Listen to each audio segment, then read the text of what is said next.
Channel Raman art and craft. আমি আগের ভিডিওতে মাটি দিয়ে তারপর রাক্ষসী বধ বানিয়ে দেখেছি, যাকে আমরা পুতনা বধ বলি। আজকে আমি কালার করে ফুল কমপ্লিট করে দেখাবো। ভিডিওটি ভালো লাগলে লাইক, কমেন্ট এবং শেয়ার করুন। আর আমার চ্যানেলে নতুন হয়ে থাকলে চ্যানেলটি সাবস্ক্রাইব করে বেল আইকনটি অন করে দিন।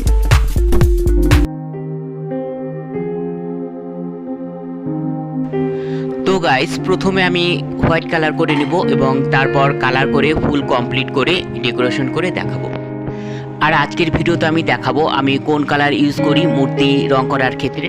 খুবই কম দামে এই রংটি পাওয়া যায় বাজার থেকে।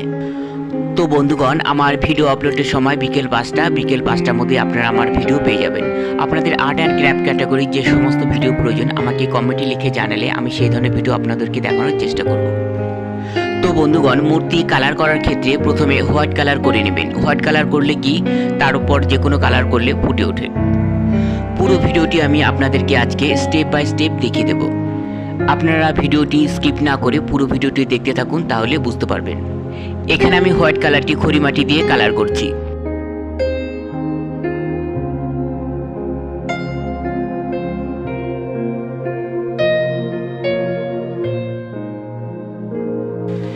এই দেখুন বন্ধুগণ, আমার কালার খুবই সস্তায় এই রংটি পাওয়া যায় বাজার থেকে। এখানে 6টি কালার থাকে, যার দাম মাত্র 10 টাকা। এর নাম হলো রঙ্গোলি। এটি কিন্তু বাচ্চারাই বেশিরভাগ ইউজ করে। তো এই রংটি খুবই সস্তায় পাওয়া যায়, সেজন্য আমি এই কালারটি দিয়ে বেশিরভাগ মূর্তির ক্ষেত্রে কালার করি। কিন্তু বন্ধুগণ, এই রংটি সস্তায় পাওয়া গেলে কি হবে, কিন্তু একটি কালারের জন্য আমাকে বারবার করে কিনতে হয়। আমার হোয়াইট কালারের জন্য বারবার করে এই রংটি কিনতে হয়। সব রং থেকে যায়, হোয়াইট কালারটি শেষ হয়ে যায়।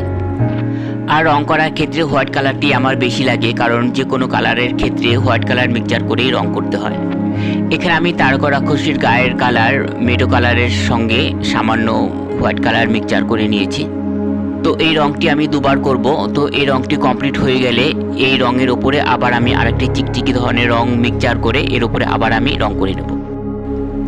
এই দেখুন বন্ধুগণ, রং করা কমপ্লিট। এবার আমি মেটো কালারের মধ্যে সামান্য চিকচিকি কালার মিক্সচার করে আমি এর উপর আবার রং করব। এই চিকচিকি কালারটা যে কোনো কালারের সাথে মিক্সচার করে রং করবেন, দেখবেন প্রতিমাতে গ্লেজ আসবে। এই দেখুন, আমি আবার রং করে নিচ্ছি ওর উপরে। তো বন্ধুগণ, তারকা রাক্ষসীর মাথাটি কিন্তু আলাদা আছে।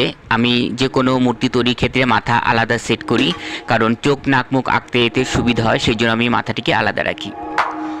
তো বন্ধুগণ, আজকের ভিডিওটি আপনাদের কাছে কেমন লাগবে তো আমাকে কমেন্টে লিখে অবশ্যই জানাবেন। জানি না আপনাদের কাছে কেমন লাগবে, কিন্তু ভীষণ ভয়ানক হবে।